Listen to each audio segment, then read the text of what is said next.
Hi, I'm Rachel, and this is my Spring 2025 quarterly writing wrap-up video.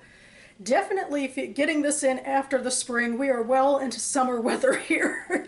We kind of skipped over spring weather altogether, but we did have 3 months that I called spring, and at the beginning of them, when I wrapped up my winter quarter, I set 3 writing goals for myself, and now I have to check in and see if I met them or if a certain SEPTA has to come visit me.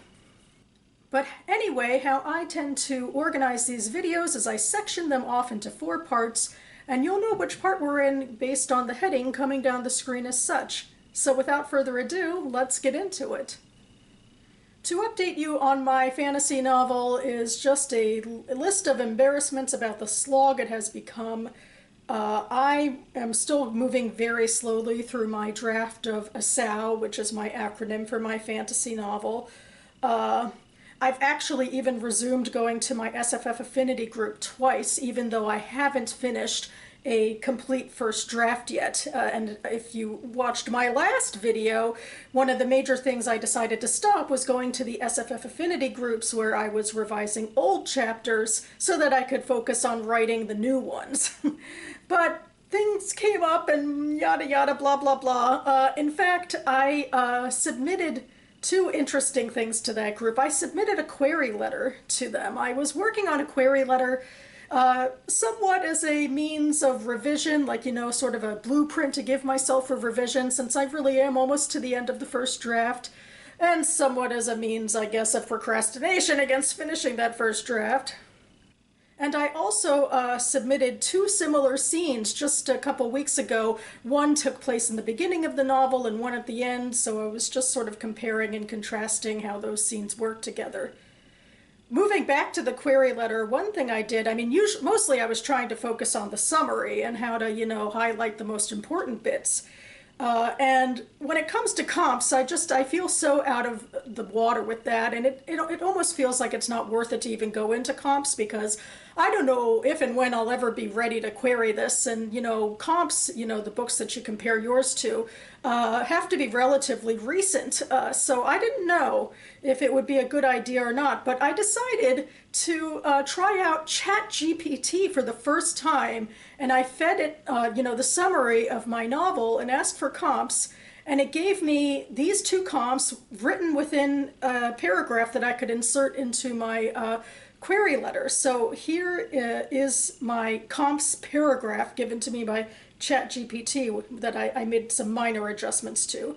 This YA fantasy with serious potential will appeal to readers of Raybearer and The Girl Who Fell Beneath the Sea, blending mythic resonance, cultural trauma, and political complexity into a story about healing and leadership under the threat of war. So yeah, written out by like that, certainly the 2 books make sense, except I haven't actually read either of them. I've looked at some summaries and they seem to fit the bill as YA fantasy that somewhat explores ideas similar to mine. They're probably both about to, age out of my, orbit of okay comps, but I don't know, in the meantime, I hope I might find time to read both of these books. I do have a huge reading list, of course, but it would be interesting to check them out. And my other big writing event of the quarter came from the Gaithersburg Book Festival, in fact. I attended it for the first time since missing it last year because of the COVID. I always have to mention that. And mostly I'm going, to go to panels and get books signed. But a local writing group also attends this local book festival and offers, workshops for both teens and adults and also kids. And one of the titles really caught my fancy, especially for kind of sort of where I am in my novel. It's called Mapping Stories for Structure and Revision, and it was with an American U professor and novelist, Melissa Scholas Young. And she even gave us this packet to do, which was actually pretty fun. It gave us some quick exercises we could do to sort of map out our stories and, think about what we wanted to write about. And a lot of it is based on like types of story structure that she was giving us, the basic 411 of, the story structure models, like, the classic Western exposition one with, the 3-act structure, rising action, climax, falling action resolution, that sort of thing. We also have the hero or heroine's journey. We have the screen beats for novel structure, and so I was taking notes and kind of having fun. And then here's Blake Snyder's 15 beats from Save the Cat.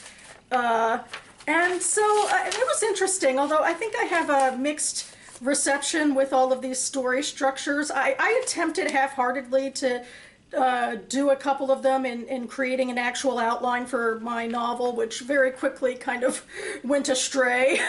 But it was the best I did so far with the outlining. And of course now I'm at a different point with my novel. I have to, outline for revision, not for a first draft. And actually, she showed us something really interesting. This is like an Excel spreadsheet she does, like when revising kind of chapter by chapter, POV by POV. And I'm wondering if this might actually be the most helpful thing for me going forward. But first, remember self, before I start, outlining my chapters in Microsoft Excel, I should write the last few first. That's what I should do. And here's another little rabbit hole to follow, something that isn't directly talking about my fantasy novel. But I do like talking about my blog posts here because a lot of the writing I do, other than fiction writing, is writing for my 3 blogs. And I tend to try to write at least 1 post per month, so I highlight my favorites of the quarter here. So starting with Jewish DC, that's my blog where I track Jewish events happening in the DC area. I'm kind of proud of this one. I called it Jewish Slant on the 2025 Smithsonian Folklife Festival.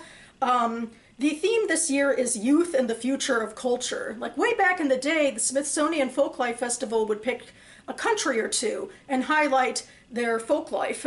And I could then sweep in and give a little bit of a history of the Jewish presence in that country.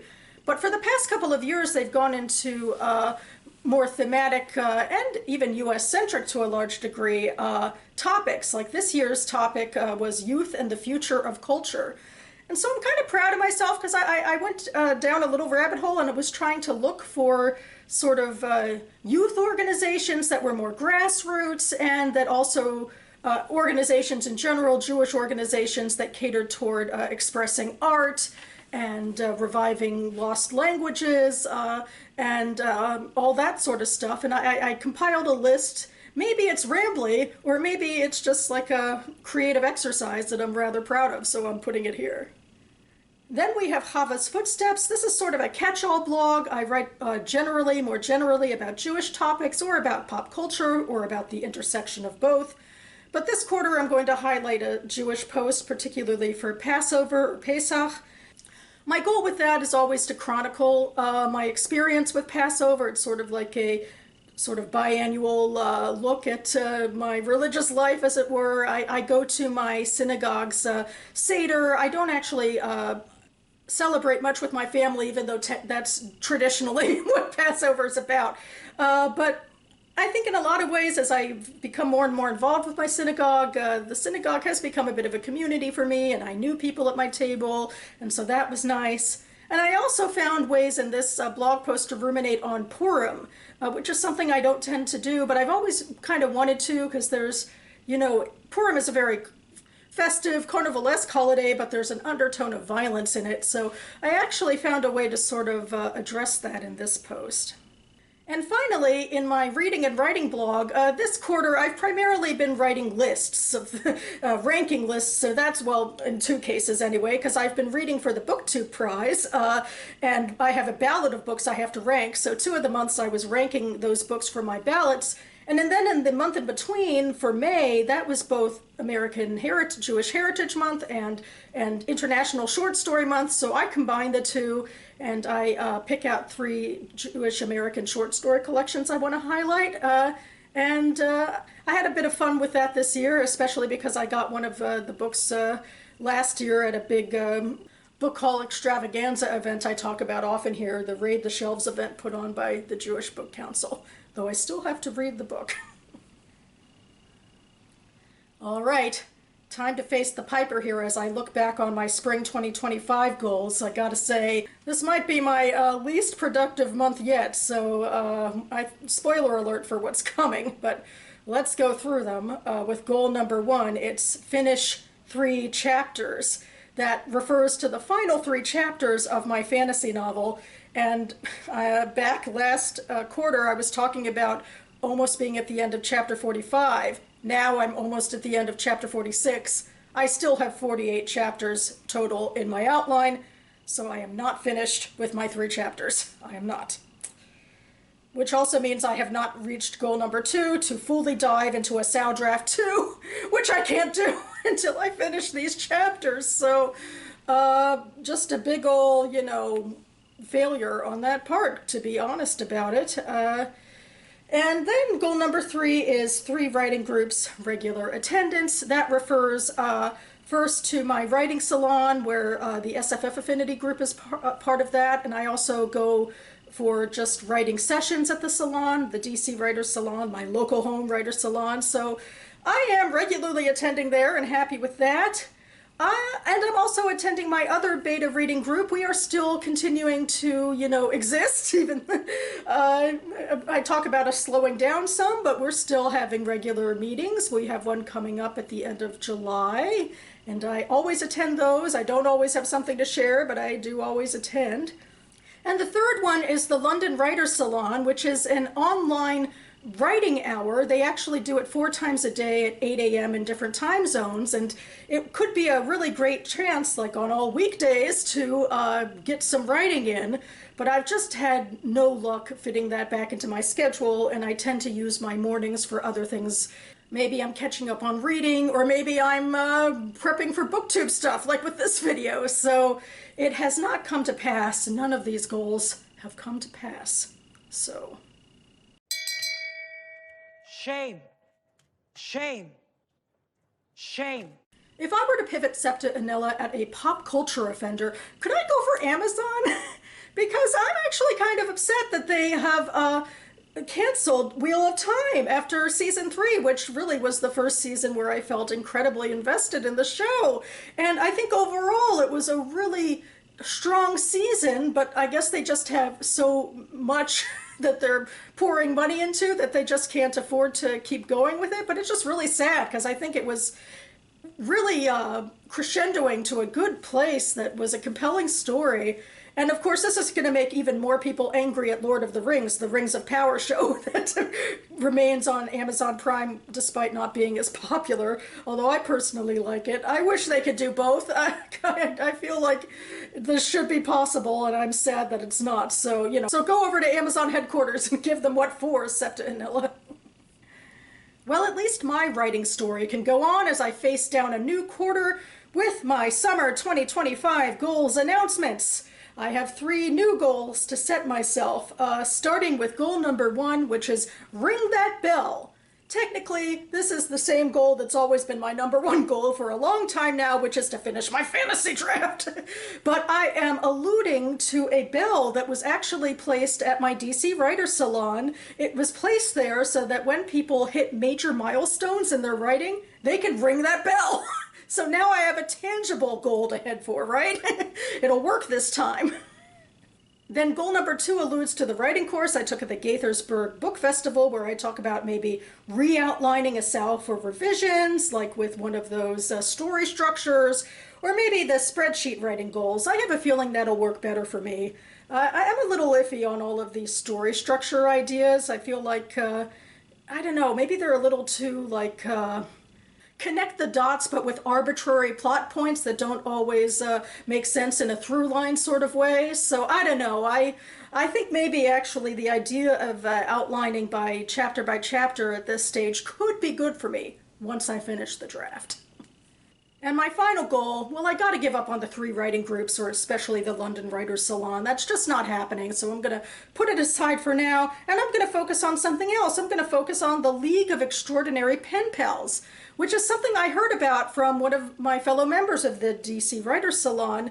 And I know this doesn't technically have anything to do with my writing, either the blogging or the novel writing, but it is something that I've been curious to try as a way to connect with more people. Maybe, again, that works against my writing because it gives me more distractions, but I figured I could put it here because it kind of fits into the writing world, because it's about, creating snail mail pen pals. And in fact, I think this group focuses a lot on the art of snail mail and of letter writing, which is sort of a thing in the writing world. We even have a seminar or a class or, you know, a meetup coming up about that at my DC Writer Salon, where people are going to be creating paper and writing handmade letters and that sort of thing. So maybe I should try to attend that too. But I think this is something I'd like to give a go. And that about covers it for me. I'll leave a link down to my Gaithersburg writing class, to the League of Extraordinary Pen Pals, and the Goodreads links for the 2 books ChatGPT found for me. I'll leave that all listed down below, as well as a link to my AuthorTube playlist. And I hope you're all entering into the second half of 2025 feeling optimistic about your goals, wherever they might lie. And I always appreciate the chance for a fresh start, or for fresh starts throughout the quarters of the year. And I will be back on this channel soon with my next damn reading video, where I wrap up some June reading and move into July, so stay tuned for that. And in the meantime, thanks so much for watching, everyone. Keep writing, and I'll see you next time.